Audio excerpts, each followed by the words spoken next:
Assalamualaikum warahmatullahi wabarakatuh. Perkenalkan, nama saya Luki Masayu Andayani, Sarjana Pendidikan. Saya guru kimia di SMA Negeri Colomadu. Izinkan saya ikut berpartisipasi dalam Lomba Literasi dan Numerasi Sekarisidenan Surakarta dalam rangka Hari Guru Nasional 2021.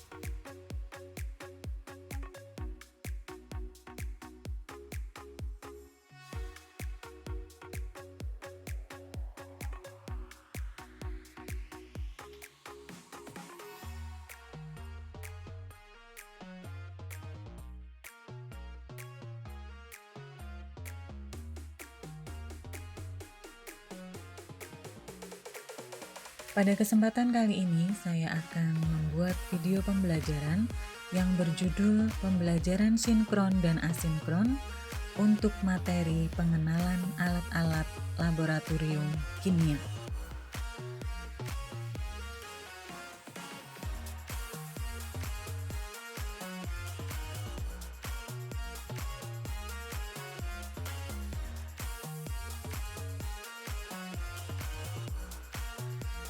Menurut Piskurich, blended learning merupakan kombinasi komponen dari aspek pembelajaran sinkron dan asinkron dengan tujuan tercapainya efektivitas belajar yang maksimum.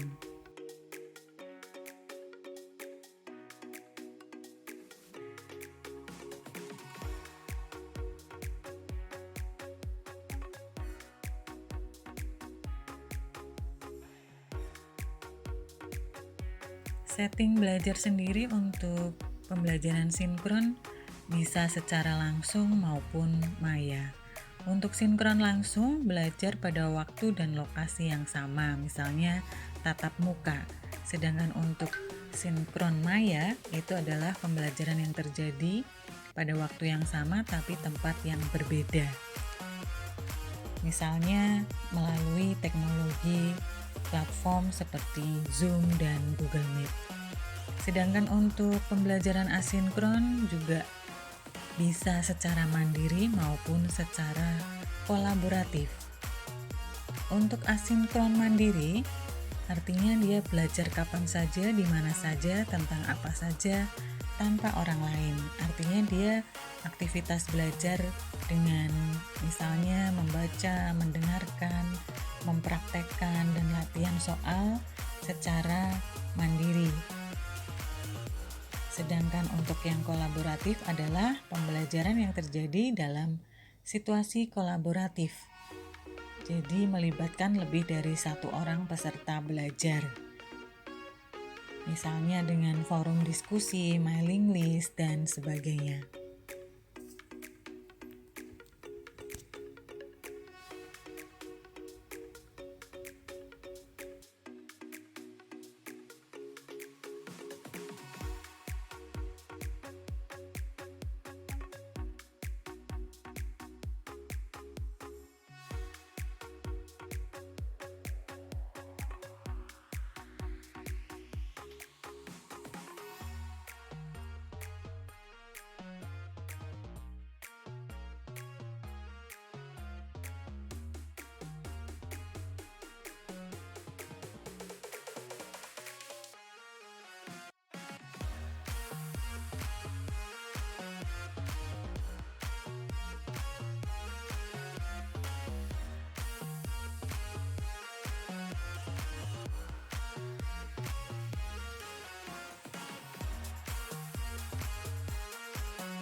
Selama ini kita sudah nyaman dengan metode sinkron langsung, yaitu tatap muka.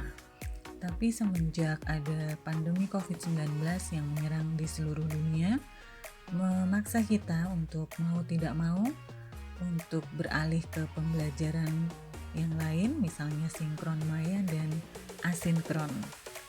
Maka dari itu, kita harus siap untuk beralih dari zona nyaman ini.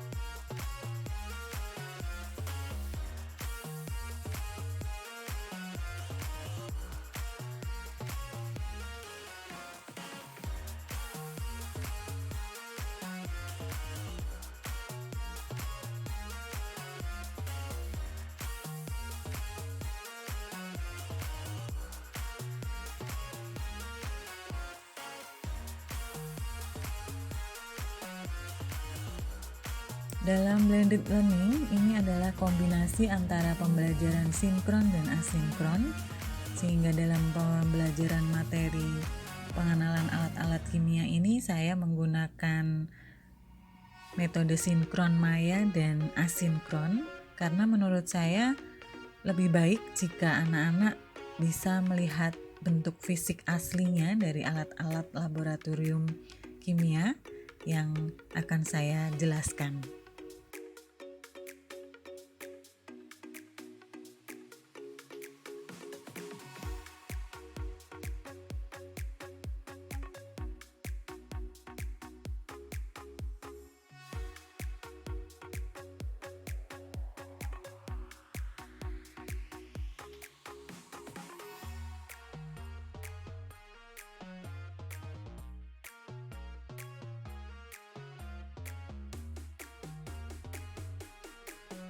Aktivitas pembelajaran yang saya lakukan adalah menggunakan metode sinkron maya, karena situasi seperti sekarang ini masih belum bisa pertemuan tatap muka secara 100%.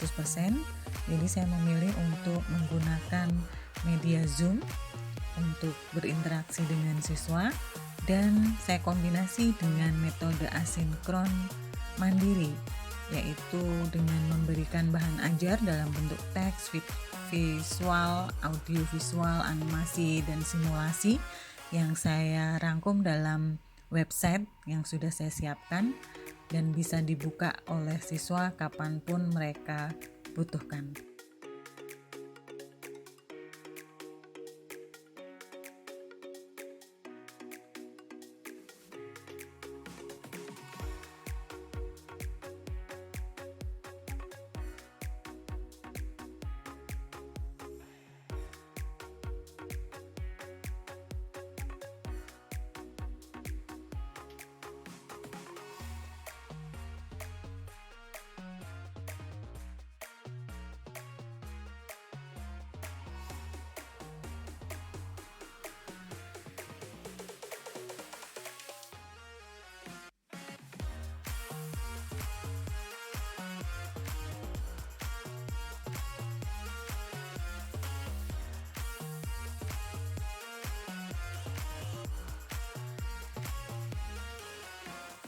Dengan proses sinkron dan asinkron, peserta didik bisa merasakan pembelajaran yang dilakukan hampir menyerupai dengan kegiatan pembelajaran tatap muka, tetapi dilakukan secara daring, sehingga peserta didik tetap merasa dibimbing dan dipantau oleh gurunya.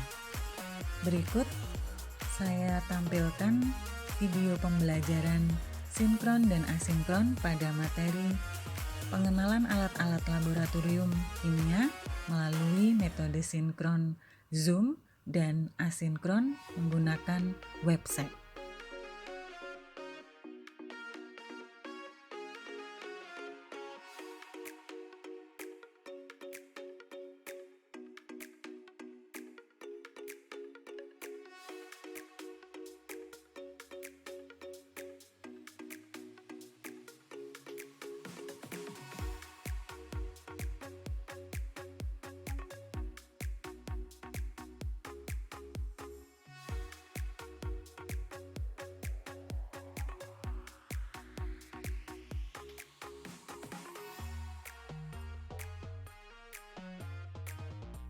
Selamat pagi, Assalamualaikum warahmatullahi wabarakatuh.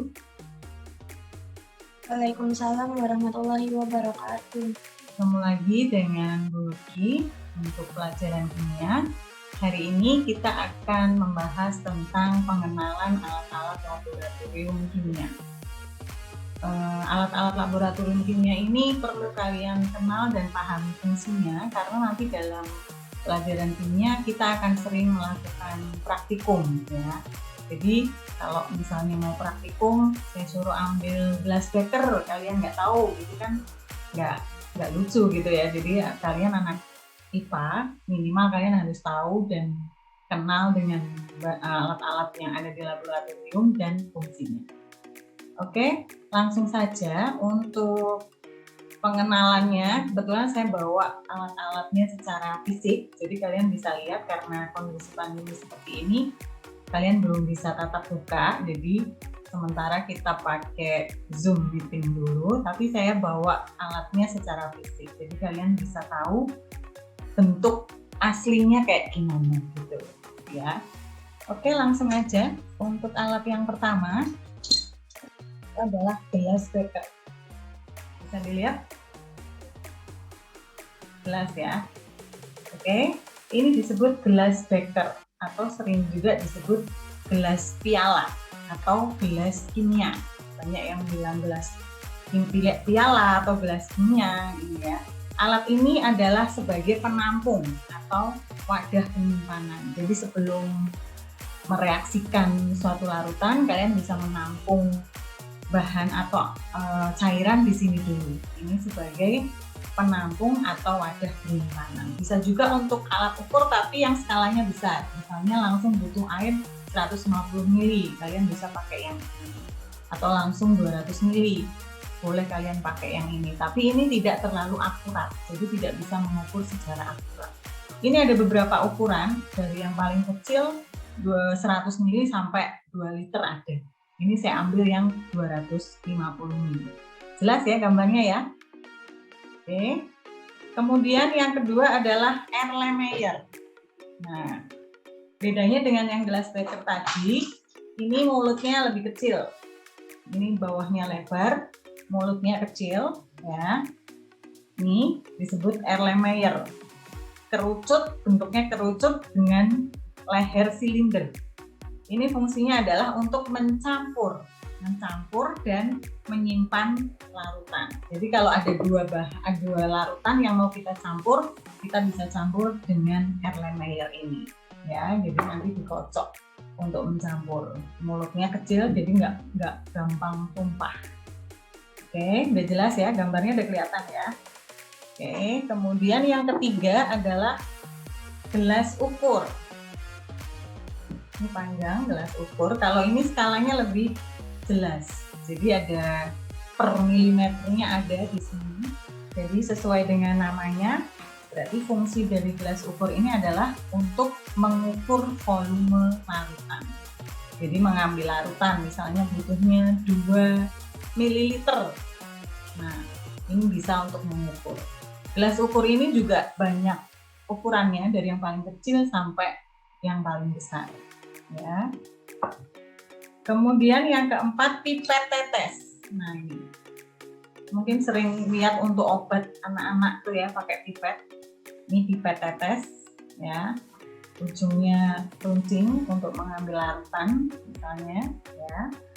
Pipet tetes ini adalah fungsinya untuk memindahkan cairan dalam bentuk yang sangat kecil. Jadi untuk memindahkan cairan yang bentuknya sangat kecil, misalnya hanya 2 tetes, berarti kita butuh ini aja. Oke, 1, 2 gitu ya. Kemudian yang kelima adalah tabung reaksi. Ini saya bawa tabung reaksi 2 ya. Ini tabung reaksi. Ini adalah fungsinya untuk mencampur, menampung, dan memanaskan. Kalau dalam praktikum nanti kita sering untuk memanaskan suatu larutan, itu pakainya tabung reaksi, dimasukkan ke sini, baru dipanaskan. Ini tahan panas karena berbahan dasar pirex. Ya. Kemudian yang keenam ada plat tetes. Ini plat tetes kayak untuk pewarna ya, untuk cat air ya. Nah, ini plat tetes ini adalah penguji keasaman suatu larutan. Jadi nanti untuk praktikum larutan asam basa kita bisa pakai ini. Kita teteskan beberapa larutan di sini. Dan yang terakhir adalah mortal. mortal dan antivirus. Ya, ini adalah fungsinya untuk menghaluskan atau menghancurkan bahan-bahan yang bersifat padat atau kristal. Jadi kalau obat itu dihaluskan di sini, ya. Oke, itu adalah 7 alat dasar dari alat-alat laboratorium. Masih banyak sebenarnya alat-alat laboratorium yang ada, ya. Jadi kalian bisa mencari di beberapa sumber yang lain, ya. Masih banyak. Ini yang saya jelaskan adalah yang paling dasar yang nanti sering kalian bakal temui di SMA, ya, khususnya di jenjang SMA itu kita pakai paling enggak itu dulu. Oke. Kemudian itu yang tadi saya terangkan tadi, kalian belum sempat nyatet kan pastinya. Nah, ini saya akan berikan website yang bisa kalian buka. Nanti linknya saya share setelah Zoom ini selesai, ya. Saya share screen dulu, ya. Ya, Bu. Oke, kelihatan share screen-nya? Kelihatan nggak? Kelihatan, Bu. Oke. Nah, ini adalah website yang berisi tentang pembelajaran kimia kelas 10 yang saya buat. Yang tujuannya adalah untuk mempermudah kalian belajar tentang materi kimia yang sudah saya terangkan. Misalnya kalau sudah tatap muka, mungkin pas tatap muka kalian nggak bisa hadir atau ada sesuatu hal, jadi kalian bisa buka di sini, bisa belajar lagi kapanpun kalian butuh, ini bisa dibuka. Kemudian di lembar depan ini hanya perkenalan tentang website saya, ya. Kemudian untuk materi kita hari ini adalah pengenalan alat kimia. Jadi kalian klik materi, halaman materi, klik pengenalan alat kimia. Nah, ini tadi yang saya terangkan tadi ada semua di sini. Jadi kalau kalian butuh mencatat atau belajar ulang, kalian bisa lihat di sini ada gelas Becker tadi, Erlenmeyer, gelas ukur, dan seterusnya. Tadi kalian sudah lihat fisiknya. Ini tinggal kalian catat fungsinya, ya, jadi biar lebih jelas. Kemudian ada video juga yang bisa kalian di sini, video pengenalan alat-alat laboratorium. Saya sematkan di sini juga. Kemudian daftar hadir. Untuk pertemuan kita hari ini, kalian bisa mengisi daftar hadir, ya, seperti biasa, nama lengkap, kelas, keterangan, dan seterusnya. Dan terakhir ada kolom penilaian. Penilaiannya juga kalian pilih yang pengenalan alat-alat kimia, ya. Pengenalan alat-alat kimia ini nanti ada latihan soal, silahkan dikerjakan mengenai tentang pengenalan alat-alat kimia yang sudah saya terangkan tadi, ya. Nanti saya buka penilaiannya untuk hari ini sampai dengan besok. Besok sudah saya tutup, jadi penilaiannya saya harapkan sudah masuk semua. Oke, demikian pertemuan kita kali ini. Silahkan kalian pelajari lebih lanjut materinya di website yang nanti linknya saya share setelah Zoom ini selesai. Oke, terima kasih atas partisipasinya. Selamat pagi. Wassalamualaikum warahmatullahi wabarakatuh. Waalaikumsalam warahmatullahi wabarakatuh.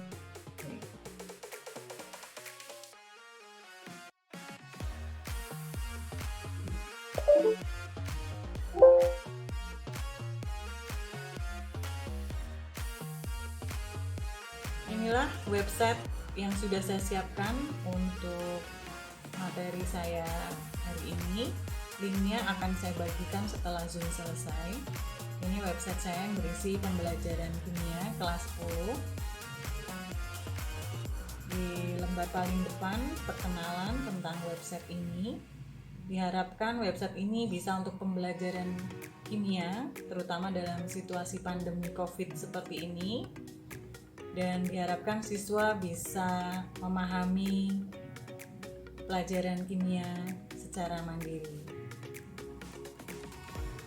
Kemudian untuk halaman materi, saya sudah sematkan beberapa materi di sini. Karena di sini tentang pengenalan alat-alat kimia, jadi kita klik untuk yang pengenalan alat-alat laboratorium. Di sini saya sudah memasukkan beberapa contoh gambar alat-alat laboratorium beserta fungsinya. Tadi di Zoom yang sudah saya lakukan, saya sudah memberikan contoh secara fisiknya, alat-alatnya, dan di sini gambar dan fungsinya saya tuliskan lagi di sini agar siswa lebih memahami tentang apa yang sudah kita bahas tadi. Kemudian ada video juga di sini, video tentang alat-alat laboratorium juga ada di sini. Saya sematkan juga untuk referensi siswa-siswa agar lebih paham tentang alat-alat laboratorium. Kemudian ada halaman daftar hadir juga. Jadi siswa wajib mengisi daftar hadir ketika mereka mengikuti Zoom pada hari ini. Buktinya juga mereka harus mengisi presensi pada hari itu. Kemudian di halaman terakhir ada penilaian. Penilaian juga kita klik untuk yang penilaian alat-alat kimia. Nah, di sini sudah saya siapkan latihan soal tentang pengenalan alat-alat laboratorium yang sudah saya terangkan tadi, dan diharapkan siswa mengerjakan dengan baik soal-soal yang sudah saya sediakan dan dikirim sesuai deadline yang sudah disepakati bersama. Demikian video pembelajaran sinkron dan asinkron pada materi pengenalan alat-alat laboratorium kimia. Semoga bermanfaat dan diharapkan dengan kombinasi pembelajaran sinkron dan asinkron bisa membantu siswa dalam memahami pelajaran kimia, terutama pada situasi pandemi COVID-19 seperti sekarang ini. Namun demikian, tentunya masih banyak kekurangan dalam video yang saya buat ini, sehingga saya membuka diri untuk menerima masukan, kritik, dan saran demi kemajuan dunia pendidikan Indonesia. Salam inovatif. Wassalamualaikum warahmatullahi wabarakatuh.